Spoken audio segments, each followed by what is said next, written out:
infinidade de mundos, os seres animados e inanimados, existem desde toda a eternidade? Os espíritos dizem não, em algum momento eles são criados. Agora, quando eu pergunto a matéria, no sentido da matéria elementar, a primitiva, aí essa a gente não consegue imaginar em algum momento, é difícil para a gente imaginar em algum momento não existindo essa matéria e ela sendo criada. Então, por isso que as respostas são diferentes. E eu consigo dar uma explicação lógica, né? Por quê? Porque a definição da coisa é diferente.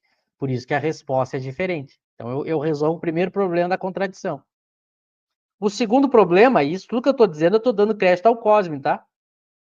Porque como ele foi quem tratou disso primeiro, é uma coisa que eu, por exemplo, não teria percebido se não fosse o comentário dele. Então, por isso que eu estou dando crédito. Agora, o segundo problema é imaginar o seguinte, tá, mas então se o universo teve um começo, houve algum momento que não existia mundos, seres criados? Que coisa estranha é essa? Qual é a solução lógica que o Cosme propõe? E eu concordo com ele porque nunca ouvi uma melhor. A saída lógica para essa questão é tu imaginar que são vários universos, né? O que Deus fazia antes de criar esse universo? Outro universo. E antes desse universo? Outro universo. Então, se eu coloco a ideia de universo sendo criado infinitamente, eu consigo dar um início para os universos, mas também consigo solucionar o problema de dizer que sempre houve universo. Então, é uma saída, né? Agora, lembra que a gente tratou, né, daquela questão do problema de pensar as origens. Alguém poderia dizer, mas e o primeiro universo? Como é que foi criado? Quando foi criado? Aí a gente entra no problema lógico, que os espíritos disseram que a origem a gente não tem a gente não tem a capacidade de conseguir raciocinar, né, entender, solucionar. Então, por isso que quando eu falo da matéria primitiva, que seria o início de tudo, eu não tenho uma resposta, mas quando eu já penso no processo, aí eu posso dar esse tipo de resposta, né? São soluções possíveis usando a razão.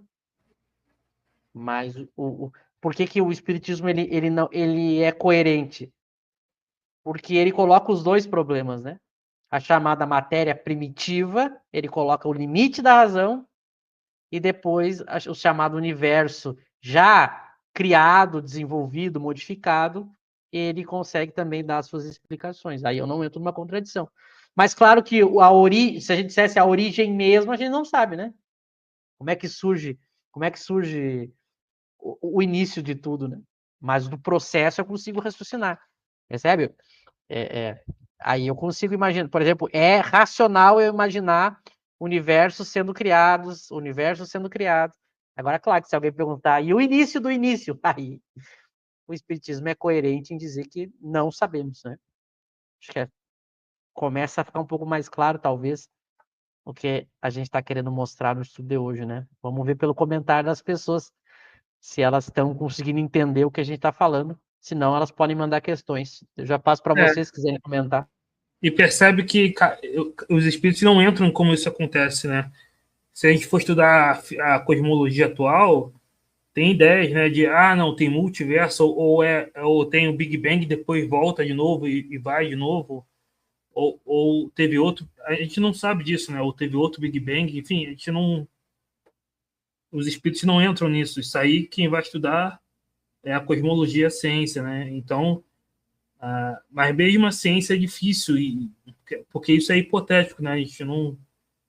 Agora, você vê que os espíritos não vão entrar nisso, porque aí vai entrar na astronomia, na cosmologia, na física, enfim. Eu só queria comparar isso com a questão 78, que a gente vai ver. Se o Lauro puder colocar aí, a questão 78, eu coloquei nos comentários, Lauro. É só coloca para cima. Começa acima dessa. Aí. Agora, em vez de ele estar falando dos mundos materiais, ele vai falar dos espíritos. Ele diz: os espíritos tiveram princípio, existem como Deus de toda eternidade. Se não tivesse sentido o princípio, seriam iguais a Deus. Quando Ao invés, são criação sua e se acham submetidos à sua vontade. Aí abaixo, Deus existe de toda a eternidade, incontestável. Quando, porém, ao modo pelo qual nos criou e em que momento fez, nada sabemos. Podeis dizer que não tivemos princípio, se quiseres com isso significar, aí o próximo, que, sendo Deus eterno, Deus há de ter sempre criado ininterruptamente. Mas, quando e como cada um de nós foi feito, repito-te, nenhum o sabe. Aí que está o mistério. Você vê que é a mesma questão que coletivamente Deus sempre criou, né, o elemento espiritual. Agora, individualmente a gente foi criado.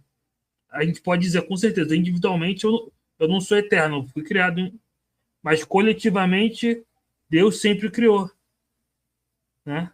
Sempre criou espíritos do elemento espiritual. Agora, individualmente é óbvio que cada um de nós foi criado. Então, vocês veem a diferença? Entenderam a comparação que eu fiz com essa questão do universo, da matéria? Individualmente é óbvio que esse universo teve origem, mas agora a matéria pode ter tido outros universos, outros mundos, né? Acho que deu para entender. É muito bom. Foi bom tu lembrar de 78, que eu não lembrava.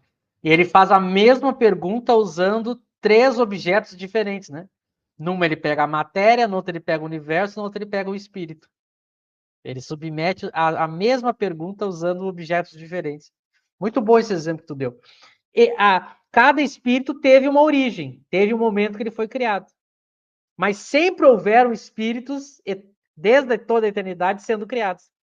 Eu fui criado em algum momento, o Lauro foi criado em algum momento, o Eck foi criado em algum momento. Mas Deus sempre criou, então sempre existiram espíritos. Olha que coisa interessante. Agora, claro que se alguém perguntar assim, mas e o primeiro? Essa pergunta, ela com certeza está equivocada, né? Só que falta para nós algo que uma faculdade que a gente consiga explicar isso sem usar a nossa razão limitada, né? Que alguém poderia perguntar, e o primeiro? Mas é que aí é que está o problema. Como que começou a criação dos espíritos? Como que começou a criação dos universos? Esse que é a grande questão, que aí o espírito diz que nós não sabemos. Então ele consegue dar a resposta para as duas e não entrar em choque, né? Não entrar em contradição.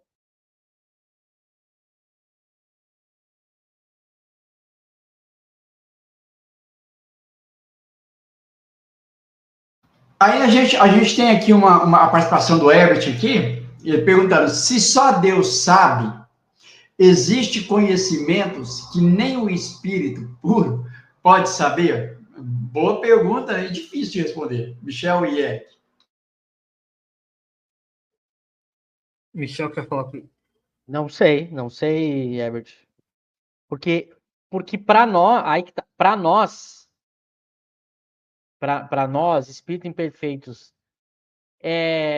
tanto falar sobre Deus quanto falar do espírito puro é muito difícil falar do espírito puro. Porque vamos imaginar o seguinte, a gente imaginar que o espírito puro, se a gente diz assim, mas o espírito puro sabia, ele não teria como falar para nós, né? Porque não tem linguagem, não tem faculdade. Agora, talvez se a gente usar aquela questão lá do livro dos Espíritos, que os Espíritos dizem que quando eu me torno espírito puro, aí eu entendo a questão do princípio das coisas, usando essas questões, então eu estou usando uma questão que eles dizem lá, eu acho que é a 19, deixa eu pegar aqui. Usando essa questão, o espírito puro deve saber, né? Agora, se realmente é assim, não sei. Eu diria não sei, mas eu vou achar a questão aqui, vão comentando que eu vou procurar a questão aqui. Bem, mas a questão é assim, tanto no livro dos Espíritos quanto na Gênese, os Espíritos dão um conceito de Deus como inteligência suprema, né? Supremo quer dizer que é superior a todas as outras, né? E os Espíritos dizem que os atributos de Deus são infinitos, né? Inclusive, na questão 9 do capítulo 2 da Gênese, Kardec diz o seguinte, se puder colocar aí na tela, eu acabei de colocar, Deus é a suprema inteligência, é limitada a inteligência do homem, pois não pode fazer nem compreender tudo